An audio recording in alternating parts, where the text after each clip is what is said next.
So now Absolutely. that we have pretty much a full house, I'd just like to introduce you briefly to those of us who are new to you. So here it goes. Mr. Sharpe is a lifelong libertarian who has run to be the Libertarian Party's vice presidential candidate in 2016, as well as recently in 2020, and got the Libertarian Party put on the ballot in New York, the least free state in the country according to the Cato Institute, during his run for governor in 2018. Larry honorably served the U.S. as a Marine from 1986 to 1993 before becoming a business consultant and entrepreneur. We would like to extend a heartfelt thank you to Larry for joining us today to speak on the future of happiness and freedom, particularly during these bleak and grim times. Hey, everybody, how are you? I'm going to say something that for many of you who are part of the Liberty Movement, you may have never heard before. And for those of you who aren't, I hope you can actually hear. Libertarians often make a mistake. And what we say is libertarians, the Liberty Movement is about liberty and freedom. It's not. What it's actually about is happiness. That may sound crazy, I know, but it actually is, right? Life, liberty, pursuit of happiness. Our divorce documents from the UK actually said that in them, right? When we left them, right? Our Declaration of Independence said those three things. But I would ask anyone who's watching, is there any one thing that I could give you now, one thing I give to everybody, that will make everybody who's watching and listening happy now and happy 10 years from now? And the answer is nothing. There is no way, because what makes David happy may not make Kevin happy, right? They may not. What makes Victoria happy doesn't make, Jonathan happy. They're different things that make you happy. Not just that, what makes you happy now may not make you happy in 10 years. It may not. You may be a different person in 10 years. You may want different things. You may desire different things in 10 years. So I can't. So if I can't, with my super magic power that I just made up, if I can't give you what makes you happy, why would I think government can? Government can't either. So what can government do? Note, in our divorce documents, it didn't say happiness. It said pursuit of happiness. That's what it said. What government can do is give you the opportunity to pursue happiness in any way you want to pursue it. Any way that makes you happy, as long as you don't hurt others and stop them from pursuing happiness. Happiness for you, you might get it and you might lose it. And most human beings, we struggle to find happiness. And sometimes we get it and sometimes we lose it, and it can be fleeting, and we go back for it again. And that's part of the journey of being human. That's part of the journey of being a person, trying to find whatever is your happiness. And sometimes being wrong, and sometimes failing and falling flat in your face and getting back up and trying again. Government should be creating an environment that allows you and me and anybody else who you love to go off and try to find happiness. And when they fall down, have the best chance of having a second chance. Our country was built on the second chance, right? Most people who came to our nation came for a second chance. Not all, but most did. Some came enslaved, and those who were enslaved, when they got free, they had a second chance. So everybody gets a second chance. We should be having a second chance in our country. That's what we're supposed to be about, the second chance, the chance at freedom, the chance at happiness. And freedom and liberty give us that opportunity. And I would say we've lost a lot of that. And if any of you now listening or watching, think about your parents. I'm going to go someplace else in this one. Anyone thinks about your parents now? And you thought when you were growing up, maybe you were a young teen or a tween, and you were like, Mom, you don't understand me. Dad, I hate you. I'm going to leave the house as soon as I can. I'm going to go off and be free. And then all of a sudden, now you're out in the world, and you start to see, you know what? I'm thinking like my dad. I'm thinking like my mom. I'm thinking very similar to my parents now as I get out into the world. Things they said are coming back to me. I'm becoming more like them. I would argue that America has done that same thing.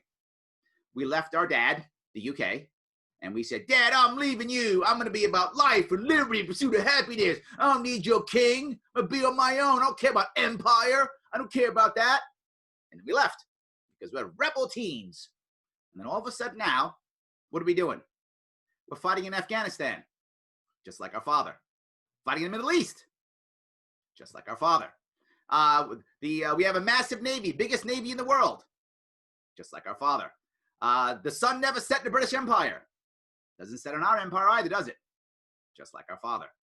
We care about life and liberty. Now we care about empire and order. And that's why we shut down our cities. Just like our father. We have become our father in so many ways. We have people who are imprisoned, and then when they get out, they can't vote. But they pay taxes, don't they? That's called taxation without representation, isn't it? Yep, just like our father, right? We now have courts where civil asset forfeiture, where people take things, right, from us to feed our government. That was called admiralty courts in the 1700s, just like our father. Yet again, we become just like our father. We have become what we've hated most. We've gone away from an idea of individual people, local government, trying to find happiness in the way that you want to find happiness, to becoming an empire that is more worried about order and control. That's what we've become. And sadly, most Americans are totally okay with it. All they care is that their boss is in charge. So you know what? If Biden runs me and rules my life, I'm okay. Just don't let Trump rule my life. And then someone else goes, no, I can't have this Biden guy ruling my life. I have to have Trump rule my life. Then I'll be okay. Note the common denominator. Rule my life. That's the common denominator. That's the part that has to go. That's the key aspect. And that works with anything we work on. COVID, George Floyd, foreign aid, bombing people, insert thing here. In every single case, there is an obvious and easy libertarian answer. And the libertarian answer is always the long-term answer. It can be rough up front. It can be. The advantage, if that's true, then why do we not do it? Here's the reason why. Violence is a very good short-term answer. It just is. I wish it wasn't, but it really is. It's a fact. I don't have any money. I take my gun out, put it in Jonathan's face, give me your wallet. I now have money. What a great short-term answer. It worked. I have money now. Long-term, we have problems. And that's what we see again and again and again. And when you have a society, particularly a government, that's looking for short-term answers, violence works, right? We have our cities burning now. What's the answer? More troops. What's the answer? Deeper quarantine. I live in New York City. Last night, my curfew was 11. Now it's 8. Because you know what? That works. Yeah, short term, does it make people afraid? Yeah, but did I solve anything? No. I spoke about 2 days ago about George Floyd, and I was very forward, and I said, I don't want justice. And people thought, what, are you crazy? You don't want justice? I don't. Justice is just vengeance. What does that do? So now that cop killed George, so now we kill the cop. Great. Everything's great now. No, what I want is change. I don't want more George Floyds. If we just get rid of the cop and we beat him up and kill him in the streets, we feel great, yeah. And a month later, another guy gets choked out. Another innocent black man gets choked out a month later from now. Didn't change anything. I want actual change. This is the long-term situation I talk about. And any question you ask me, I'm guaranteeing you. If you've noticed, for those of you who watched my campaign in 2018, I campaigned for about a year and a half. I did over 30 events every month, sometimes 45 or 60 events in a given month. I did all of them live with no notes. Why? Because I spoke from the heart every single time. And I taped most of them. I'm so old. I recorded most of them. I can't say the word tape, right? Do you guys know what tape recorders are? Anyway, so I recorded most of them, right? And I put them on Facebook. You can still watch them if you want to. I don't know if you care. But you can actually literally still watch them if you want to on YouTube, Facebook. They're all over the place. You can watch them if you want to. And I did it live. I did all of my press. Every press event I did, live, no notes. My debates, I debated live, no notes, every single time. And the reason why I did that is I know in my heart, no matter what, any problem you have, I have a libertarian solution that will be long-term. Every single time, without exception. That's why I took this I just said, I'll go, let's do it. Because there's no question you can ask me that I can't give you a libertarian solution that will work long-term. Might it be tough to enact? Yeah. Might it be hard to get the culture to get it? Yeah. But is there an actual answer? Yeah. Will it be perfect? Nope. But I ask you, whenever you hear me give you any idea or concept or policy, I only ask one thing of you, and only one. Please don't measure my policy against perfection, because we'll never get perfection, and I'll always lose, because nothing's perfect. But instead, please measure my policy against status quo and tell me if it's better and moving in the right direction or not. If you tell me it's not, I got it. Maybe I'm wrong, and I'm happy to be wrong. And those of you who followed me, I have been wrong before and changed my policies when I've been wrong. But I'm always trying to move us in the right direction. I can't give you perfection, but here's what I can guarantee. If we aim for perfection, we will get excellence. So I want us to aim for perfection, and we will absolutely get excellence. I know we will, because that's how it works. I came to libertarianism not through government, not through philosophy. I came to libertarianism through business. Most people don't know this.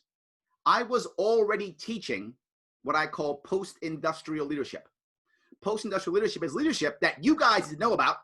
You need to know about this tremendously. It's leadership that's after the industrial age. Most schools don't teach it. Most schools teach leadership, which isn't leadership. They teach management, and then they call it leadership. It's not. Management is actually relatively easy. It's process and people and resources. And sadly, computers do that really well now, sometimes even better than humans. But what leadership is communication. That's what it actually is. In today's world, I need your arms and legs less than ever in America. I still need them, but less than ever. What I actually need is your intellect. I need your initiative. I need your imagination. I need all those things. And how do I get that from you? I get that from you if you want to be here, if you take ownership of the job, ownership of the project. You take ownership of it. You believe it is yours and you want it and you care about it. Then you will give me your mind to the best of your ability. If I can't instill that in you, you won't. You'll do what I say. It'll fail. You'll blame me. Rinse, repeat. Happens all the time. Instead, I get it. You to believe in it. You to want to do it. And all of a sudden, you start doing well. How did my campaign in 2018, and as you said, Jonathan, the least free state in the union, raise $500,000 and get ballot access for the first time ever? Because when I ran my campaign, I ran it like that. Volunteerism. Even people that I was paying, I had very little oversight in what they did. Enough, I got them on the right page and said, go. We had the right goal and I said, go. And they went. And we had lots of failures. And we had some genius stuff too. We had both. But you can't innovate without imagination. You can't have imagination without limits and a common goal. The best way to make anything move forward is a diversity of thought with a unity of purpose. If you have those two things, you win. Libertarian motto and liberty movement encourages diversity of thought, like there's no tomorrow. And if we all volunteer to agree to a similar goal, oh my God, magic happens. The left and the right don't do that. The left and the right are not about principles. They aren't about goals. You might go, but wait, Larry, I've been a Democrat or I've been a Republican. We've always been about those things. No, you haven't. You've been fooled into believing you have, but you haven't. Some of you aren't old enough. Some of you might have done some homework, but there's a huge difference between a Carter Democrat, a Clinton Democrat, and an Obama Democrat. Massive difference. And a massive difference between a Reagan Republican, a Bush Republican, and a Trump Republican. In fact, now if you look back, Trump compared to Reagan, different animals, right? Obama to Clinton, different animals. I'm sorry, Obama to Carter, different animals. Why? Because the left and the right are no longer parties. They are tribes. And I mean that literally. They're tribes. And what happens to the tribe? When you have a tribe, who runs things? The warlord on top. So when the warlord changes, the tribe changes. That's how it works. Libertarian Party doesn't have any warlords. Well, we have wannabe warlords, but they all get knocked over. It doesn't work because we don't want to fight. We don't want to accept it. I can call myself King Libertarians if I want to, and I'll be laughed off the stage. So it's not going to work. So I have to get people to want to voluntarily follow me. I can't just go, I'm the L King. Doesn't work. In the Democrat Republican Party, totally works. Totally works. Absolutely. That's why they had to push Bernie out, because Bernie would have changed the Democratic Party. I don't know if any of you guys are Bernie supporters or not. I don't know, but I know a lot of people are Bernie supporters. I live in New York City. A lot of Bernie supporters here. And they're unhappy because Democratic Party, in their view, pushed Bernie out. See that? Warlord change. Can't have that. Democrats weren't happy about that. The Republicans tried to kick Trump out before. They couldn't. Then Trump took over their party, and they're like, oh, new warlord? Oh, hail Trump. And that was it. And that's new warlord. And now that's what the Republican Party is now. Libertarian movement doesn't have that. And the reason is, in the liberty movement, you can be as liberal as you want to be or as conservative as you want to be. Just don't force your views on others. That's it. But Larry, I think the world, I'm liberal, and I think the world should be super liberal. Awesome. I'm glad that you do that. Do you believe it is government's job to enforce your view upon others, to make the world a more liberal place? If you go, yes, it is, you're a Democrat. Awesome. If you go, no, Larry, it isn't. But it is my job as an individual, through my works, through my community, through my example, to get people to be more liberal. You are a libertarian. But Larry, I'm not liberal. They're crazy. I'm a conservative, and the world should be more conservative. Okay, awesome. Do you believe it's the government's job to force people to be more conservative, to change our culture via law to make the country more conservative? If you go, yes, you're a Republican. If you go, no, but it's my job through my example, through my community, through my actions to show people that they should be more conservative. Libertarian. Now you might say, wow, Larry, that sounds crazy. Yeah, it is, which is why we fight all the time. That's why we fight. If you're in the libertarian movement at all, you know, we fight all the time. Constantly we fight. Of course we fight. But the difference is when a Democrat or Republican and they're fighting, they're done. How that always ends is there ought to be a law. We need legislation. That's how it always ends. But when libertarians are then fighting, one of two things. You're an ass or you're not a real libertarian. That's how it ends. But neither one libertarian argument ends with force. It doesn't end with force. It may end with an insult, but it will not end with force. It's a different way of looking at things. That's where our movement is so important. And I'll wrap this up, what I think is the most important piece. I hope I explained those who don't know what our movement is about and why it works and why I care. There's a bigger issue in my view. November 2020, Trump wins or Trump loses, whichever. As far as the country's concerned, both are bad as far as I'm concerned. Both mean authoritarians in charge, a left authoritarian versus a right authoritarian. I don't really care either way, to be forward with you. But one of those things happen. Assuming that Trump wins, the left is going to say, oh my God, the Russians did it. Assuming Biden wins, the right is going to say, oh my God, the Russians did it. It doesn't matter who wins. Either side says that the president now is illegitimate. That hasn't happened since Lincoln. That's where we are now. Add COVID, us locked up for 3 months, add George Floyd and burning cities, add a destroyed economy, and you will have sporadic violence in November and December. We're seeing it now already. You will see more of it in November and December. If there isn't a place for all those unhappy people to go, and there will be lots of, literally millions of them in November of this year, if there isn't a place for them to go, they will either check out, bad idea, or resort to violence, bad idea. We need to have a place for them. And that's Liberty Movement. Come to us. We got you. We got you. And that's what I want. It's one of the reasons why I spend so much time doing this. It's one of the reasons why I spend so much time bringing people. If you watch my show, which I'm going to plug right now, The Sharpe Way. If you watch my show, I'm constantly bringing on Democrats, Republicans, people from the left and the right. I rarely bring on libertarians because I want the libertarians already know me. We're good. We're good. I need the non-libertarians to say, you know what? This Larry Sharpe guy, maybe he's got something here. Let me talk to him. And when I'm angry because my guy didn't win in November, maybe I can go talk to him instead. And my answer is, yeah, you can. I'm here. I absolutely want you to come to me. I don't want violence. I think we can have a non-violent revolution in this country. And it's not going to come from left and right. It's going to come from freedom. If we do that, we have a shot of actually winning. We can actually unite. I mean, imagine if you would. Think about what Democrat or what Republican can actually unite this country. Yeah, there's none. Keep thinking. It's been a long time. There's none. Doesn't exist. This started in the second term of Obama. Not true. It started in Nixon. It started in Vietnam, where it began. But it became clear in the second term of Obama. The second term of Obama, Obama finally said, I'm not even trying with you guys. I'm just being a Democrat, that's it. And then Trump said, you think that's bad? Hold my beer. And he tripled down on it. He didn't double down, he tripled down. So first Obama said, I'm done. And then Trump said, let me show you what it's about being partisan. And then Trump taught him a lesson. And that's how that worked now. What Democrat Republican is going to do this? Do you see any Democrats or Republicans actually saying, let's unite the country? No, they're saying, get my people to vote the other bad guys out. Only Liberty Movement can heal this country. Only a Libertarian Party has any chance of healing this country. Otherwise, you will see sporadic violence this year, more violence next year, and by 2024, you won't know what country you live in. A bunch of you literally will move out. I'm not even joking. A bunch of you will literally leave this country because you won't know what you're in. You will pack up and go. I don't want you to leave. I don't want this country to burn. I want it to actually do what it's supposed to do, which is allow people to be happy. We can do that with Liberty Movement. Thank you. Thanks so much for everything you've said so far, Mr. Sharpe. I'd like to harken back to something you said earlier about how success is contingent on having, I think you phrased it as, a diversity of opinion and unity of purpose. Thank you. Mm-hmm.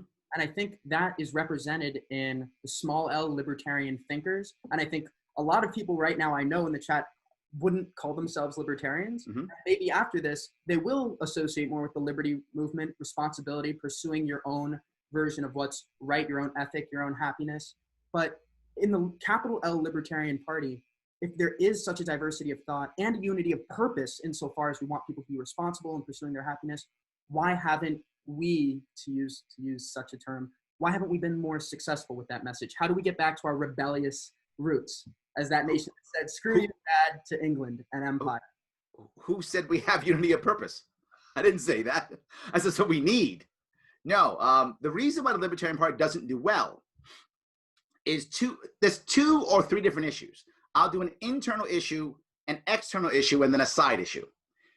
External issue. It is very easy. Life is simple when you just look left or right. Life is easy when everyone's good, everyone's bad. That's it, right? I know, I was a Marine. I was a Marine back in the 80s when it was the Soviet Union, right? That's when I was, see, picture right there? I was a Marine in the 80s, right? That's when I was. Half you guys at least weren't even born yet, right? So I was a Marine then, right? So when I was 18 years old, 19 years old, a 100 Marine, life was easy for me. I was good, and whoever the government told me was bad, and that's who we have to kill today. Done. That literally was my life. It was very easy. And as I grew up and realized, wow, that's really not how life should be and not right at all, life got harder. And life is harder. Life is very easy when it's us versus them. I'm good, you're bad. And then my warlord tells me who's bad today. I have to figure that out because the warlord will yell at me and say, today it's Muslims, tomorrow it's Mexicans. So they're the evil ones. Okay, great. I now know who to hate. Life is easy then. Trying to get Americans out of that can be difficult. I shouldn't say Americans, humans. In this case, we're talking about Americans. It's difficult. It's a challenge of doing that. And the system is set up to make that happen. The system is set up to make left versus right, good versus evil, because media likes that dynamic. It's easy. It sells. People like it. The storytelling is good. It's human nature. So that's step 1. But that isn't enough. There's an internal piece. And that is, in the Libertarian Party, we were built in the 70s as basically an activist group. We weren't built as an actual political party. We were built to be an activist and yell and scream and, gay rights at that time, right? That there wasn't no such thing as marriage equality, even really in the vernacular of America at that point, right? Libertarians were for it then, but that wasn't what people talked about. It was gay rights or whatever was the current term of the day. That's what we were talking about. We were activists. That's still deep in our party psyche right now. So a lot of people in the Libertarian Party are all about yelling and screaming and being activists and getting noticed and that kind of thing. Not about winning elections. Remember, we've been losing elections and winning arguments for about 50 years. So we keep arguing because we're good at it. We win arguments all the time and we don't win hearts and minds. My campaign was very different. My campaign was about winning hearts and minds. My whole work, no, my show doesn't go, the Liberty Show. I don't do that. There's 80,000 Liberty shows and the same 80 people watch them. I instead did the Sharpe way so that other people who can watch it, right? I don't want to stay in my echo chamber. I spend actually very little time in my echo chamber. If you noticed that, but I spend a lot of time outside of my echo chamber. I know them already. I got them. I need the others to come in. I want to be the recruiter and bring more in. We're not good at that. When people come to us, because we're such activists, we want to be right and righteous. I never forget this story. It was in Manhattan or Queens. I forgot where it was. But somebody came to one of our local chapter meetings. And they were talking about, I've heard about libertarianism. It seems to make sense. Smaller government, yeah. But you guys don't want to get rid of NASA, do you? And instead of us just going, oh, NASA, NASA's nice. I get it. Let's have a conversation. boy, they attacked him. Oh, the statists, and oh my God, NASA, and oh, SpaceX, and the guy never came back. I wouldn't have either. I mean, the guy likes Star Trek or whatever. Why are you yelling at him? And we yelled at him and berated him. I'm like, wow, what are you doing? And that's us. So people leave because of that, so we can't get more people in. Our activists, now don't get me wrong, we need activists. They are critically important and we have to have them. The problem is we don't have enough politicians. We need politicians also. Activists talk about, issues and problems and stuff like that. Politicians have policies. We have very few of those. We have a whole lot of rhetoric and a whole lot of anger, not too good on policies. That's where we struggle. So that's what I do. I try to create policy. Now let me add the last piece. Most of the people running for office, it's a vanity run or an issue run. It's not actually a run for office. We've had a history of just having paper candidates. We've got to have someone on the ballot. Why? I have no idea. I think it's a terrible idea, but we do it all the time. I tell the party it's stupid to do it. Don't make these dumb vanity runs. And they do it no matter what because it's in our culture. We just keep doing it. And I keep saying, stop. It's a bad idea to have people who don't know. When they go in the press, they make us look dumb. Stop doing that. And they have a website. I mean, forget a Facebook page. Forget a Twitter. Forget a TikTok. Just get a website. They don't even have that.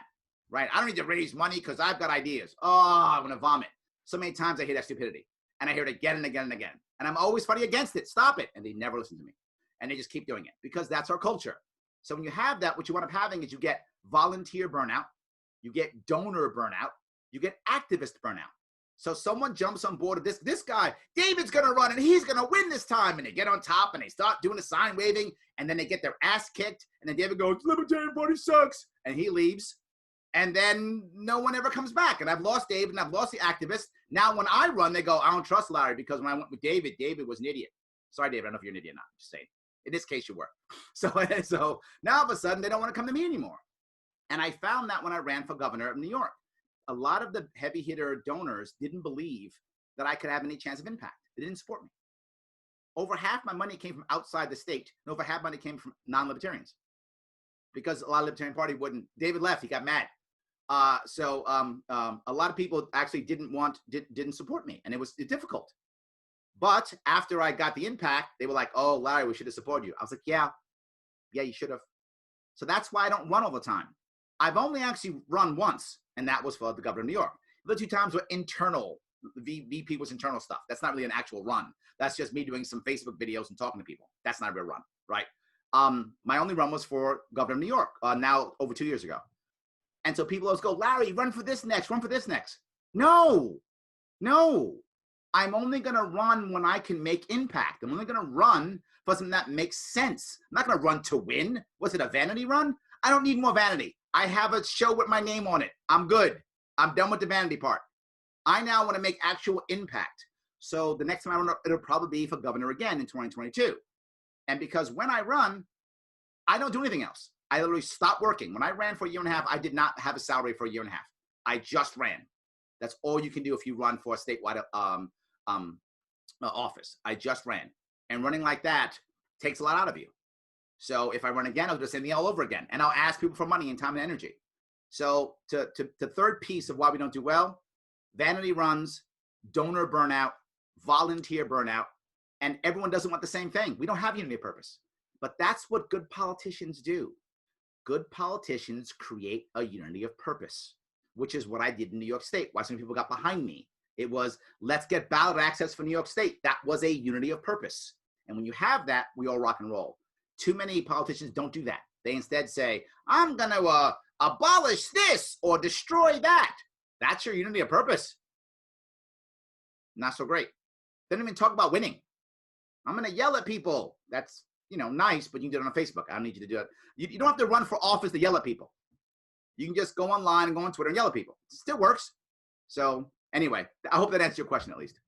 Yeah, we just got a raised hand and a question from Sophie. So I'm going to call on her and she can address her, if I can unmute her, she can address her question to everybody and unmute. Sophie, take it away. Hello. Hi, I'm actually a student from the University of Chicago. I was invited here by Jonathan. So I had a sort of related question for you to the last question that you answered. So the University of Chicago is a very, very liberal campus, so much so to the point where sort of any kind of opposing viewpoint is shut out. So I was wondering if you had any recommendations for how to, I guess, politely but persuasively get people to see past the name of libertarianism, which unfortunately I think on many college campuses is sort of like a dirty word, but to see past that name and recognize that we actually do have a unity of purpose. We do want the same thing, even if we have a different way of going about it. Yeah, I think it's a great question, and I think you're right. And the number one issue is what you just said, unity of purpose. If you want people, let me give you an example I give in a room of libertarians. What I'll say is, hey, the room of libertarians, maybe if I'm at an event or at a convention, I'll say, who here is against universal health care? And all the hands will go up. And I'll say, no, you're not. None of you are. And they go, what? None of you are. What you're against is the mandate. But if I had an actual plan that got people to get universal health care and it didn't involve a government mandate, would you be against it? Well, no. So you're not really against universal health care, are you? Well, no, I guess I'm not. Yeah, you're not. What you're against is the mandate. And that nuance matters in your communication. So when you're doing any type of event on campus, whatever that is, I wouldn't talk about the policy to get there. I talk about what you just talked about, which is, Sophie, the end game. What do we want? I wouldn't say, for example, say, privatizing healthcare. Oh my God, that's never going to happen. Right? No one's going to go to that event. They're going to be mad. Oh, privatizing easy. Instead, what I would say is something like this: getting the best healthcare for all Americans. That will be the name of the event. And then I'd have issues and libertarian answers to make that happen. And I'd let everybody come in and talk about it. That would actually work. When you start by using the name libertarian or the word capitalism or the phrase free market, I never use those phrases because the country has already destroyed them. When the average American hears capitalism, what they think of is crony capitalism. So I don't use that phrase. When you talk about free market, what do people think of? Big business. So I don't use that phrase. I say things like more choices for the average person, or I say things like consumer driven, or letting you choose, getting better options for the poor, or one thing I use often is breaking the monopoly of government. People actually like that. Right? When I ask people, do you like monopoly? You hate it, right? Yeah, I hate monopoly. I know monopoly sucks, doesn't it? Yeah, it does. Government's a monopoly. But yeah. And we've had ideas where government doesn't have to be a monopoly. And they always go, yeah, what? Because they never believed it. So I go, I don't know, post office and FedEx. And then go, oh yeah, FedEx, UPS, not too shabby. These are pretty good, right?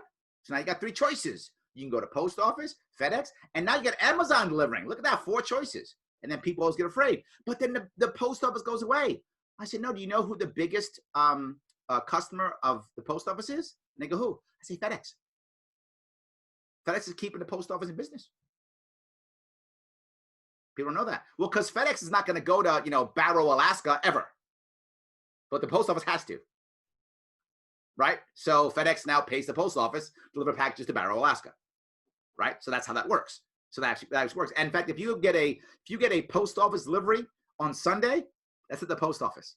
That's Amazon. The post office delivers for Amazon on Sundays. That's why we don't get mail on Sundays, because Amazon has to get their mail on Sundays. So yeah. So bring up things like that, Sophie. Talk about the end game. Do we want better service for everybody? Do we want better education? I don't want to talk about privatizing schools. Oh my God, abolishing government schools? The world's going to end. I don't want to bring that up. I want to say, how about the best education for your kids? Oh, I want that. Me too. And the best example I can give you is there was a young woman who was at one of our libertarian events. It's probably last year sometime in upstate New York. And after I'm done speaking, she says, Larry, I think I'm a communist. I said, okay, think you're a communist. And remember, this is a libertarian event. I had to hold the wolves off of her, who wanted get her communist. No, back off, guys, back off. I said, okay. I said, I want to ask you a question. I'm assuming that you think you're a communist because you want things to be fair, right? She went, yeah, absolutely. I said, me too.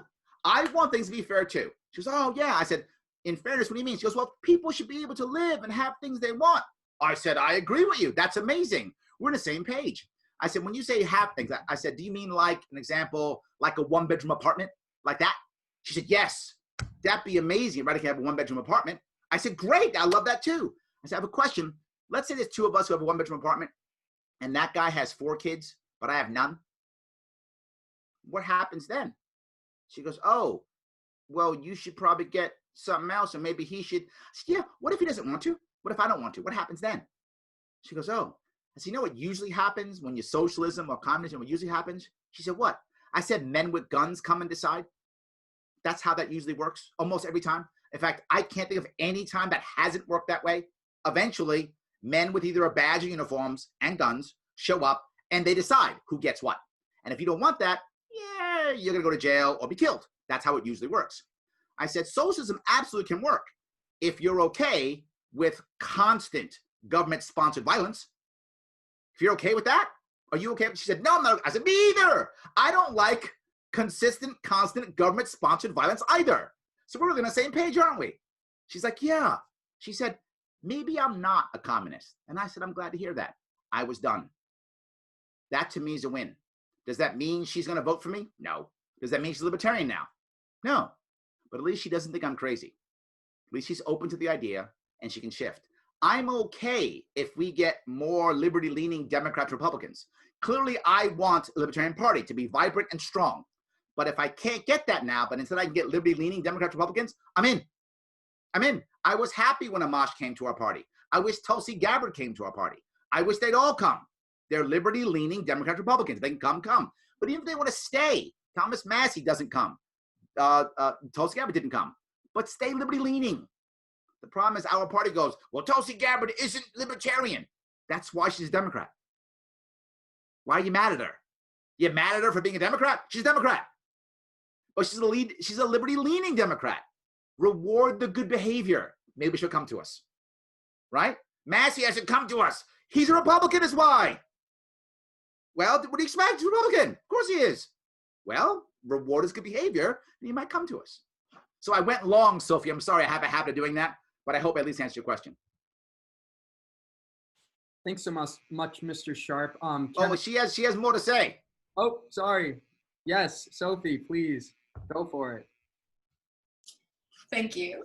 Sorry, no, I just wanted to say, yeah, that absolutely answered my question. And I've asked similar things to speakers at the UChicago campus who aren't necessarily libertarian, but perhaps share some of the same values. And their responses have just been like very flat. So I have to say this is the most solid piece of advice I've been given. So thank you. Of course. Awesome.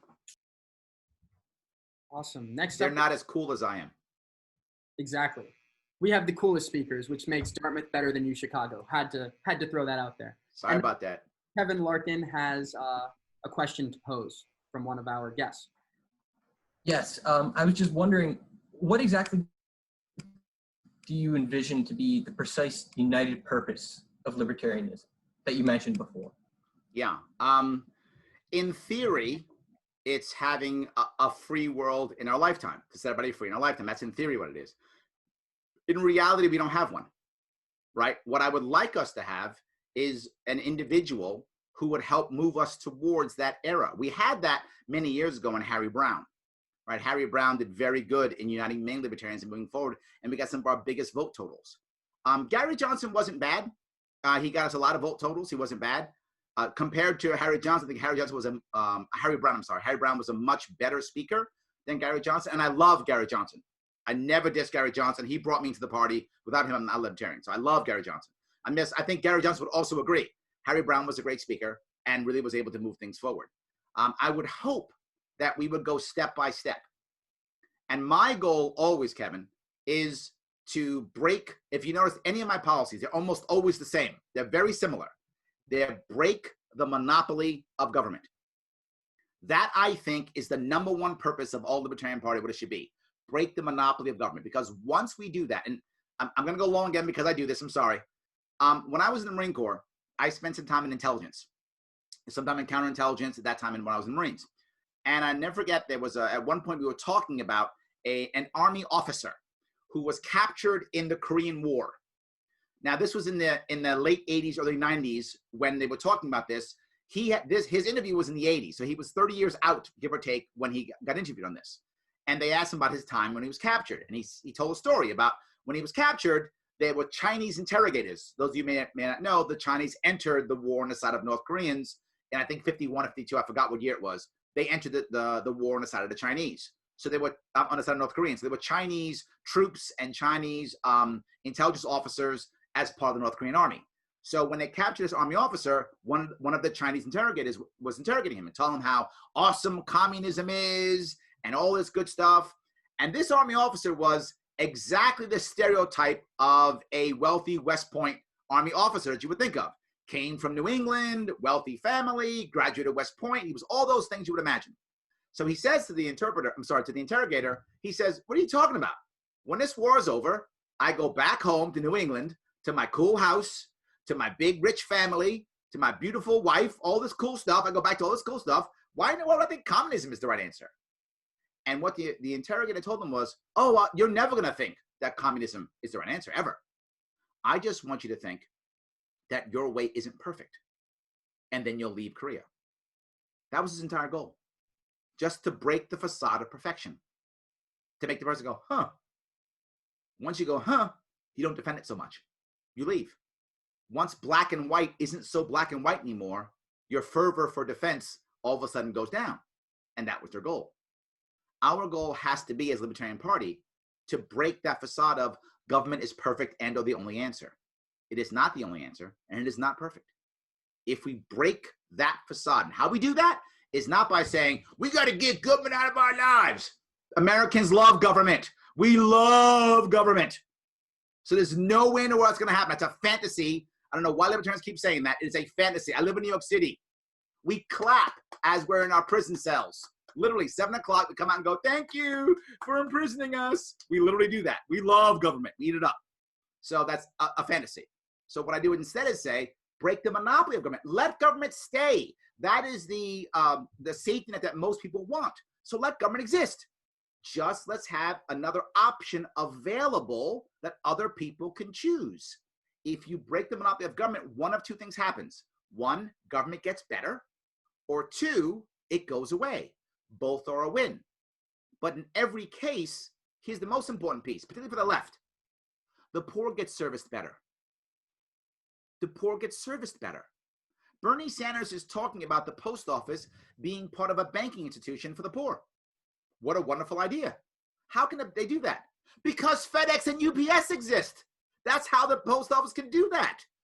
So again, a perfect example of the poor getting better service because we've allowed government to do other things. Another thing I bring up, fixing potholes. Domino's wants to fix potholes now, right? So my goal is allow other companies like Domino's to fix potholes. Why? Why would you do that? So they can fix potholes. And people say, well, they only fix potholes in the wealthy areas. I guess poor people don't order pizza. But assuming that they're right, I assume everyone orders pizza. Pizza's delicious. And if you don't order pizza, you're crazy. Anyway, pizza's delicious, right? So in any case, if Domino's fixes all the rich people's potholes, for the sake of argument, we haven't fired the city workers that fix potholes. So they can go fix the poor people's potholes, which they've been ignoring because they don't vote as much as rich people do. They don't give money to politicians like rich people do. So the poor people actually get better service when you break the monopoly of government. So to answer your question, as I always do, very long-windedly, Kevin, the goal should be to break the monopoly of government. Thanks again for another great answer, Mr. Sharpe. We have another question from Tate, and I think it will touch on some timely events. All right, yeah. So I was kind of wondering, as libertarians, what should our response be to some of the recent events like the police brutality and all these protests? Because we sent out an email, and many Dartmouth members and one or two members of the club were a little disappointed because we didn't address some of the social issues, because we proposed more policy issues. And since everyone has their right to believe whatever they want socially, so how should we approach this without looking unempathetic or lacking in emotion? Yeah, number one thing is have empathy, right? And libertarians are horrible at this. First thing they do is go, property rights, they're burning people's property, so property rights. Yeah, I know, but it was okay for the government to destroy tens of thousands of businesses and destroy those with the COVID response. That was fine, but now some people burn some buildings and now the world's ending, so forget all the issues we have. I think there are two parts we should be thinking about, and I'll talk about this as policy issues and then what if I was a leader? What if I was a governor or a president? So two different sides. First, the policy side. I brought this up for those of you who care. You can head over to my YouTube page and look for what I put out on Sunday. I did an hour and a half on how to solve this issue. And that's when I said, I don't want justice, I want change. I don't care if we get justice, I want change. And I came up with an acronym. I pulled it out of thin air, so it's not a great acronym. The acronym is QUICK, QICC, 4 steps. Step 1, end qualified immunity, right? Qualified immunity for police officers is a terrible idea. It needs to end. It can end either through the Supreme Court or through congressional action. Justin Amash agrees with me completely. Justin Amash, the congressman from Michigan, recently has submitted a bill to end qualified immunity, right? It probably will not pass. I hope it will, but it probably won't. So that's step 1, right? If we can't do it that way, we go through the Supreme Court. We press the Supreme Court to actually take this up. The Supreme Court has not. It will back away from this because the Supreme Court likes their enforcers. So why in the world would they want to make their enforcers angry? I get it, but they should, because it's clearly, obviously unconstitutional. And if the Supreme Court takes it up, they will destroy it. So one of those two, first step. Why? I want cops to be treated like humans because they are humans.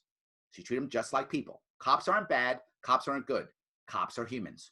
We treat them as such. My father was in law enforcement. Some of you don't know my background. My father was in law enforcement. He was a cop for a little bit, and then he was a corrections officer at Rikers Island.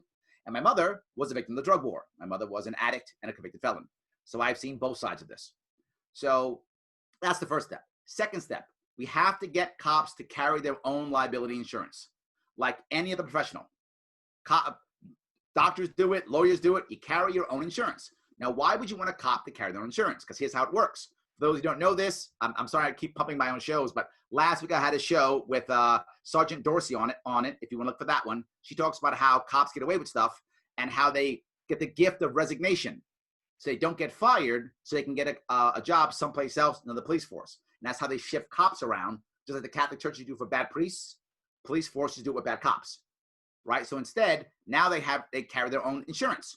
Why would I want a cop to carry their own insurance? Number one, now if they beat somebody up, do something terrible, the city doesn't pay. You and I don't pay. The insurance company pays. Well, if the insurance company pays once or twice, they're going to go, wow, this cop sucks. We're not going to give him insurance anymore. And once the cop can't be insured, then the cop can't get a job. And now the unions don't have to step in. And now the police officers don't have to step in. You don't have to break that fraternity of brotherhood because the insurance company does it for you. Because us to break that blue wall of silence is decades to break. Decades. It's a cultural issue we've had for 40 years. It's going to take 10, 20 years to break that. Insurance companies break that in a year. Done. Change. That's step 1. We're still not done. What about unions? Well, unions won't want that. Yeah, they will. We allow unions to be the brokers or even insurance companies. Doesn't matter. What would that matter? Now unions have a vested interest in good cops. So instead of unions spending most of their time defending the bad apples, they would instead let the bad apples go because they can't pay for insurance and instead focus on supporting the good cops who are wrongly accused because those people will stay on and pay for the insurance. So it actually incentivizes unions to support good cops and not bad cops. Changes the whole situation. Not just that. If the government's not paying the bill when cops screw up, guess what incentive the government has? To get to the truth, not to cover it up. Right now, it's in the government's best interest to cover up the bad cops. Why? They have to pay tens of millions of dollars every single year. In New York State, hundreds of millions of dollars every single year. When that goes away, now they can actually look for the truth. Everything gets better if cops hold their own insurance. And they should. Isn't the end of the world at all. They can do it. That's step 2. Step 3, we have to take cannabis off of Schedule 1. Deschedule cannabis. Why? That's the beginnings of the end of the war on drugs, which is the biggest reason why cops are the way they are. The war on drugs is the number one reason why cops are the way they are. It isn't the only reason. It's the number one, biggest reason is that. The war on drugs was started to hurt blacks and Puerto Ricans specifically, out of the words of Nixon's mouth, right? To do that. And that was the goal, and that's what winds up happening. For those of you who care, you go to my YouTube page. I did, in 2016, I did a about 20 minutes on the damage of the war on drugs when I was at Columbia University. So if you want to go there, put in Columbia, Larry Sharpe, war on drugs, it'll pop up. It's about 20 minutes on the war on drugs, details of how it destroyed everything, and then another 20 minutes on the war on terror and how useless that is. So if you care, please go ahead. But so we end that. But the next thing it does, it now spurs local people to go, you know, why do we have people in jail then? And now you can start, now it gets the DAs to stop prosecuting marijuana, stop prosecuting cannabis, and allows them to allow releasing people who are only offenders of cannabis, and all of a sudden that changes, shifts everything. Third piece, end civil asset forfeiture. How do you do that? You can do it locally or at the federal level, just showing that it's unconstitutional, which it is, or locally just saying any local police department, county is limited to $100 a year from civil asset forfeiture. That's it, $100. That's all, no more. Once it's past $100, what will happen? They don't get it. No incentive to use the war on drugs. And if by default, defunds the war on drugs. Defunds the war on drugs, stops the incentive for seizing people, which means you end the stopping of black motorists because there's nothing to take anymore. You stop hunting in poor immigrant communities, people who don't trust banks, so they carry cash. That goes away. So you end all of that. Those four things are policy issues that really make things work better. Did I answer that part of your question, Tate? You could just nod, I can see you. Great, okay, so that's that part. Now the empathy part. I want us to just understand that what Martin Luther King Jr. said, riots don't come out of thin air, right? People who get violent or angry, it's because they're unheard. Wasn't it Jefferson who said, when nonviolent change is, I'm gonna misquote him, but the idea is when nonviolent change is impossible, you make violent change necessary. I misquoted him, but that's what, you know what it means. So we have to just go, I get it. If I'm a governor or a mayor or a president, I do exactly the opposite of what they did. I bring no troops. I completely surrender. Literally, if I'm a mayor of New York City, I withdraw all of my police forces, all of them. Go back, no one on the street. Get off the street. I withdraw everything. I withdraw completely. No cops on the street at all. Withdraw everything. And then only me and my staff go out and meet the people and literally say, I'm sorry. I hear you. I get your yelling and screaming. I hear it. You're right. Let's come up with a plan. And that, Tate, is when I give them the actual plan. I always lead with emotion. It's emotion and then logic. So I wouldn't tell them the plan up front. I would pull all my forces back, all of them. I want no cops in the street. Then I come out with my people and go, I'm here and I hear you. I'm sorry. Let me give you the plan that I have to make things better. Let me make George Floyd's death mean something more than just pain for his family. Let me make it mean more than that. Let me do that. And now that happens. And when I do that, when I come out and say that, you know what winds up happening? Two things. One, those who actually are protesting, who want change, go, God damn it, he hears me. All right. Okay. I got it. He hears me. Okay. Let's start working towards this. Now they then look at the people who are on the edge of violence and not, and they go, dude, stop. Dude, stop. He hears us. Stop. And those who are violent, now they're obviously the bad guys. They become clear. Now I bring my cops back out. Now I bring my cops back out. And now the only people who are out doing bad stuff are the bad guys. And the cops now get them. Now I don't wind up macing people who are trying to go to work or shooting people in the face with rubber bullets who are just trying to, get home from school. I don't do that because my cops don't act that way until I've pacified with a real answer and real empathy the people who are actually upset and angry. Once I do that, then I bring my police force out because then those people go, oh, now we're caught. Those people can't hide behind the people who actually care anymore. It changes everything. Is that risky? Of course it is. Will some people's buildings be burned down? Yes, they are now. I say again, please do not measure my policies against perfection. Measure my policies against status quo. Right now, what do we have? We have reporters getting maced. We have kids getting punched. We have people being killed by cops. We have militarized police zones. We have armored personnel carriers in cities. That's what we have now. We're treating our country like Afghanistan and wondering why we're getting Afghanistan. So no, is my way perfect? Nope. Is my way better? 100% yes. Way better. We would have maybe, with my way, maybe one night of violence in a couple of cities, maybe. And that's it. Over. Done. Now let's start healing. Now let's start healing. Now we have days upon days of violence. It's still not done yet. No healing anywhere. People still mad. Everyone's saying, whoa, it's Antifa. No, it's the alt-right. No, it's the Chinese. No. Well, guess what? If we heal, then the only people out there are the bad guys. Put them in jail. I'm fine with that. Thanks I was long-winded, Tate, but I hope I answered your question. I think that answered a lot of questions. Thanks so much, Larry. We have a question from Sophie, not Sophie Zimberg, another Sophie, and she will ask it now. Sorry. Hello, Mr. Sharpe. Hello. A guest from France. I'm invited by Victoria. And, Bonjour. Bonjour. Okay. Sorry. So during, I don't know if you can see me, during speech, you said that if nothing changes in the US since until from now to in the next few years, people may start to leave the United States. And I wondered, why do you think they will go, consider the current world political climate?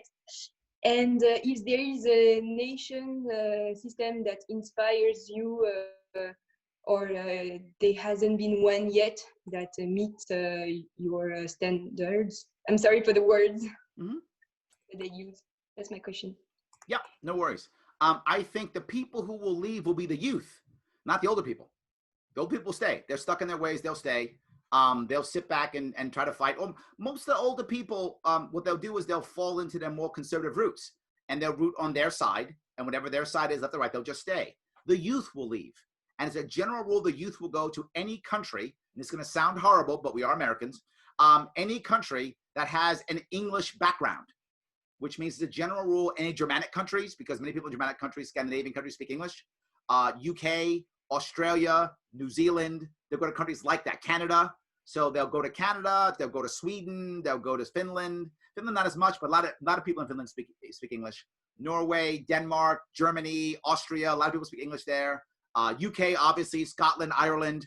They'll go to any place where they can still keep their English language, because particularly the youth have a deeper slang and than a lot of the older people do. It's a deeper slang, and their slang changes constantly, right? The youth of our world, the cultural generation is only about 10 years, maybe 10 to 7 years in that area. So they have to keep that language to communicate well. So I think most of them will go to places that have a positive English spin and that are closest to our culture. That's where I think they'll go. But they wouldn't take into consideration the politics that the countries has, where no, because our country will become violent, and our country will become very inhospitable and nasty. So they won't care. They'll just want to escape. I don't think they will care at all. Nope. But that's what kind of happening in Europe, in the UK, in Scotland, in Ireland, now even in France. Yep. So then they won't go there. They'll be in Sweden. Then they will go to any country where they feel most comfortable. Right now, people on this who are watching us right now are thinking, what country would I go to? They're all thinking that right now, right? And as they're thinking about that, they're going, yeah, Sweden's not bad. They're doing stuff like that. Australia, that's kind of cool. I can get drunk there. You're thinking stuff like that right now. So yeah, see, Tate's laughing. He was thinking Australia. Exactly right. So yeah, my point being is I think they will go to some place that is as close to their culture as possible. As a general rule, human beings want to go to something, they want to adapt something that is radical enough to be different, but familiar enough to where they can still accept it. So as a general rule, it would be some country that's closest to us. Now, there's some exceptions. If you have people who are relatively recent immigrants, meaning their parents were immigrants, or maybe grandpa, usually parents or themselves immigrants, they may go back to that country because they will feel a connection to that country, right? So if your parents came from, say, the former Yugoslavian republics or something like that, they came from, Bosnia, or they came from Kosovo or someplace like that, they might go back there because they have a cultural connection to that, maybe even family there. So some of that they might do. Okay, thank you. Yep, thanks so much for that answer. To bring things a little closer to home, we have a fellow New Yorker, Larry. I'm from Brooklyn, for those of you that don't know, and Eric is not a New York Cityer, but nonetheless, he has a question that's closer to home. Hi, so Eric's on a boat. I work at the walkway over the Hudson, so it's my background. Oh, I like it. Yeah, so I live pretty close. You were talking about landmarking before, and I live pretty close to the Fishkill Supply Depot, or what was the Fishkill Supply Depot, and a corporation owns the land that covers what might be the largest Revolutionary War grave site in the country. And I'm wondering if you have a solution to get it, and they want to develop it, and I'm wondering if you have a solution to them wanting to develop over this that's not just an outright ban on it. Well, there's several things. One, they own it now. Yeah, I believe they own it. So and I guess your concern is if they develop it, then we lose that site. Is that your concern? Yeah, basically. So why would a company decide to not develop it? It's a serious question. I mean, if people boycott it and such, but that's Could only be one way, sure. If people boycott after they develop it, then it doesn't. You could really use the stick if you wanted to, but isn't there a carrot you could use? I think if the culture believes that this site is valuable, you have two choices. Number one, use them like eminent domain and just take it. Terrible idea, can't stand eminent domain, don't like that idea whatsoever. Because once you start with eminent domain, you don't stop ever. Once you say, well, it's good for the culture to take this person's land or company's land, it never stops. It just keeps going, keeps going, keeps going, keeps going. I'd rather not do that. I'd rather simply say, the culture says this is important land. How do we make this work for all of us? How do we literally sit down and say, what can we do? Literally, just have an actual conversation. If the people who are there believe that this is valuable land for whatever reason, you have an option. Option one, you somehow dig up this land and move it someplace. We've literally done it before, right? We've literally dug up areas of Egypt and put it someplace else because they had to do it for other reasons of the Nile flooding and things of that sort, right? So we've dug up places and put it someplace else. That's another option. So maybe, I don't know in this case if that's true or not, but that's the kind of thing we have. We have to have what I talked about, diversity of thought with unity of purpose. Is it important for this company to go there? Or should someone else say, for example, should New York State, which owns tons of land, instead give them some New York State land in exchange for this land? What's wrong with that? We want this land. We think this land's important and historically important. We should landmark it. Great. You're going to lose whatever, X acres of land. We'll give you Y acres of land here in exchange. What's wrong with that? Or don't go here, go someplace else, and we'll give you a land tax break because you're losing land here. We'll give you a land tax break for 5 years, which will cover the expense that will cost the company to go to the next place. All I'm saying is if you have the conversation and you show transparency, here's what I know will happen. Eric, I'd never heard of this before. But if government does this and you use government for what it's done best, which is two things. One, a central repository for information, and two, the bully pulpit. If I was governor of New York, I'd be talking about this, going, guys, we can't let this happen. What are we going to do? How are we going to fix this? Everyone would know about it. It would be in the media. And what would the company now do? Ooh, media. That's marketing. I like marketing, particularly when it's free. So why don't I now be the good guy, give up this land so I get free marketing and people want to come to me, so I'll make a deal, which happens all the time. So if we use the carrot and say, hey, company, you can gain something if you give this land up, they probably will. If they won't, then while they're jerks and we lose it, and that sucks. But that rarely happens. That almost never happens. If you give people a good carrot, they almost always go, yeah, I'll take it. It's very rare they don't. Did I answer your question? Yes, it does. Thank you. Thanks for that very point blank answer, Larry. Our next person who's been waiting very patiently for a while is Karina. And Karina, I'd like to invite you to ask your question. Oh, thank you very much. I'm also a New Yorker, and I very happily supported you when you were running for governor and got my friends and family to vote. And I was quite upset by, the outcome. And I was wondering, because New York doesn't seem to be very receptive of libertarian ideas at all. So in terms of campaign strategy, why did you decide to run in New York. And sort of on top of that, I feel that a lot of the nuggets of wisdom arise from different mistakes we made. So I'm wondering, perhaps, what is something that you learned during your campaign, or a mistake you made that, or something you Oh wish my you God, had done differently? I could be sitting here for an hour talking about this one. All right, I will try to be good, Karina. They are great questions, and I will try to be good. Let me do a couple of them. First, let me tell you something that'll make you feel better. This is just to give you a warm, fuzzy feeling. Most people don't know this. I don't bring up that much because it doesn't matter in the long run. But for most of you who don't know this, in New York State, the ballot was against me because they were afraid of me, completely against me. Those of you who remember the ballot, I was the only candidate who was on the second column. Nobody else was. We asked them to change the ballot. They had to reprint it, if you remember, because Cynthia Nixon dropped out. When Cynthia Nixon dropped out of the race, they had to reprint the ballots. So we said, great, now make it to where I can be in the same column. They said, no way, go to hell. They reprinted, I was on the second line, on the second column. A lot of machines couldn't read that column. So all those votes that were in that column we put there didn't get counted. There were over 100,000 blank votes in New York State. A bunch of those were mine. I don't know how many there were, but a bunch were. But I'm still not done. Because I was the only candidate that was in the same row as someone else, Stephanie Miner, right? Thanks for nothing, Jonathan. Stephanie Miner, I was the same row as Stephanie Miner. Some people thought that she was my running mate, and they checked both. The avoided vote. There were over 100,000 of those. Not just that. If they checked both of them and the machine couldn't read mine, it only read Stephanie Miner.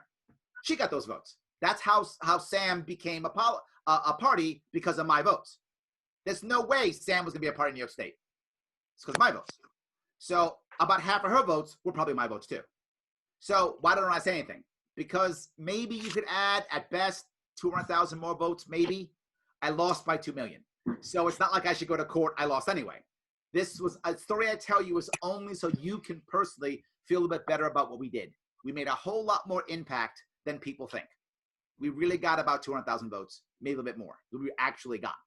So I hope it makes you feel better at least. So now, what did I learn? Why New York? Why New York? Because I'm a New Yorker. And not just that, I was going to leave New York, like most people are going to leave New York. I was going to leave New York. I was heading down to North Carolina, and I was in Charlotte looking for business, because what I do for a living, I have to have a big city. So Charlotte's a big city down south. I'm then looking around. I'm like, I can sell my house in Queens and buy a mansion in North Carolina and have money left over and pay less taxes. What am I doing? Instead of moving, though, I got angry. And I said, you know what? I'm going to do something about it. So I ran for governor. So another reason why I ran. But the next thing is I wanted to get ballot access. And nobody could get ballot access in New York State. Nobody could do it unless you were prepared to punish yourself for a year and a half and cross the state. I said, all right, I'll do it. So I punished myself and ran across the state for a year and a half. So I was able to get ballot access. Now, did I answer? I hope that answered why. But more importantly for why.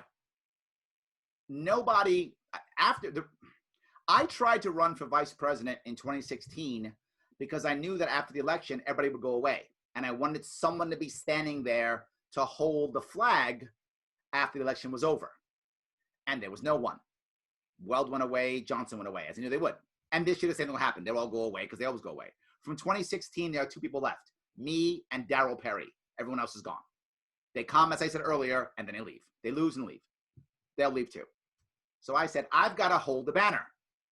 The only person who I thought might hold the banner was maybe Austin Peterson, but then he ran as Republican. So we lost him too. So I said, so no one's left, only me.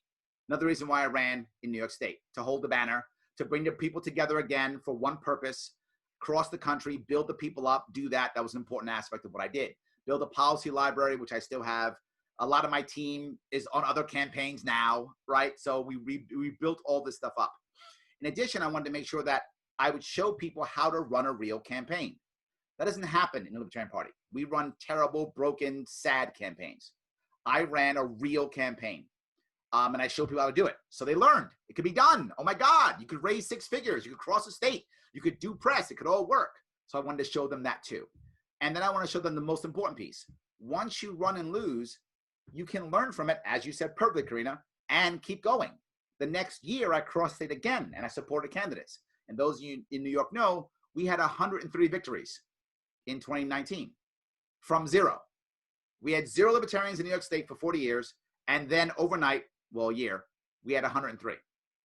And that's because of what I did in 2018. I wanted to show people it could work. So those are many reasons why I ran. I hope that answers your second question. Now, my third question, did I learn? Oh my God, did I learn? Oh my God, did I learn? So many things. The first thing I think I learned is I didn't realize how important money was in a campaign. I knew it was important. I wasn't fooling myself. But man, I didn't realize how important it was. Literally, I believed naively that if I ran a real campaign, got nominated by my party, raised money, had policies, had a team, the media would cover me. Yeah, that's a joke. That's not true. I thought that was true. And I would go to the media and I would say, guys, why aren't you covering me? And they would say, oh, you're not buying ads. Oh, so if I buy ads in your paper, you cover me? Yes. Not even like hiding it or trying, just openly. Buy the ads, will cover you. Okay, got it. Wow, I didn't have enough money. I wouldn't be in the polls. I'd say, guys, why aren't you putting me in the polls? Literally told me this. Well, you don't buy the poll. What? Buy the poll, put you in it. A poll costs $40,000 to do a poll from like one of those places. I only raised $500,000. I'm going to drop 10% of what people give me. And I always thought, this isn't my money. This is donor money. I got to spend it right. If it's my cash, I don't care. I'd write the check. I didn't have $500,000 to spend. This was donor money. I wrote myself a check for $10,000 to start the campaign. So $10,000 of it was mine. The rest was donor money. I'm not going to throw that money away in a poll that I may come back crappy and I can't use. I felt it was unethical. So I couldn't do it. So I had to be able to have enough money where I could buy the polls. I couldn't buy the polls. And I couldn't be in the polls. Horrible. I think that was the biggest thing I learned. But there was a second thing I learned. 85 things. I'll give you a couple more that are important. The best way a third party can make any impact is by going where nobody else will go. I live in New York City and I couldn't get press in New York City because so much was going on in New York City. So what did I do? I went to small counties upstate New York where nothing else is happening, right? So they can cover either the cow escaping or the governor candidate comes. Well, the cow's going to escape next week too. So let's cover the governor. So I would show up and they'd cover me and they'd be there with the camera and they'd take pictures and blah, blah, blah. And all of a sudden I'm in some local paper. What I also learned is because the local paper industry has been destroyed because of media and everything else, one writer will write for 6 or 7 papers. I didn't know that. Now I do. So you get one writer to write in the paper about you, and that same story, sometimes same pen name, sometimes different pen name, shows up in 6 local papers. You might go, well, who reads the local paper? Not many. But the glory is, if you read your local paper, you vote. If you read your local paper, you vote. So while it's a smaller audience, it's the right audience, if that makes any sense. So I learned that a little bit later on, and it took time before that would begin to happen. And then the local city would pick it up because it'd be every place else. And I also learned the power of social media. 4 arenas you have to win on to win an election. 4. One is social media. That one I won on, but it was the only one I did win on. I lost on everything else. The second one is traditional media. Traditional media goes to the incumbent. That's how that works. Goes to the incumbent. How it works. But I couldn't get part of it. Nothing. I couldn't get anyone. I got some traditional media, but it was so minor. I totally lost that battle. And they overlap. Because what I also learned is all these local papers also have a social media arm. I take that, put it on my social media. People see me in the local paper, and they don't know that 9 people read it. They just know that it's a paper. Oh my God, Larry Sharpe's winning, and money comes in. So that was valuable in making that happen also. But the third piece, though, was events. And I just couldn't get my events past a couple hundred people. Trump has taught us this. Bernie has taught us this. If you can get people to an event, you can get them to the polling booth. And I just couldn't get past that much. I couldn't do it. So I got past a couple hundred. I want to get more, but why couldn't I? Because I couldn't get in polls and because I couldn't get traditional media to pump that up. I didn't have enough money to pump up the events. And then the last piece is getting in polls and our debates. Debates are all about ad revenue. if you can't pull people in, then they don't want you in debate stage. That's it. And if I was more popular, I would have gotten debates. So I gave you a lot. I hope it was that enough?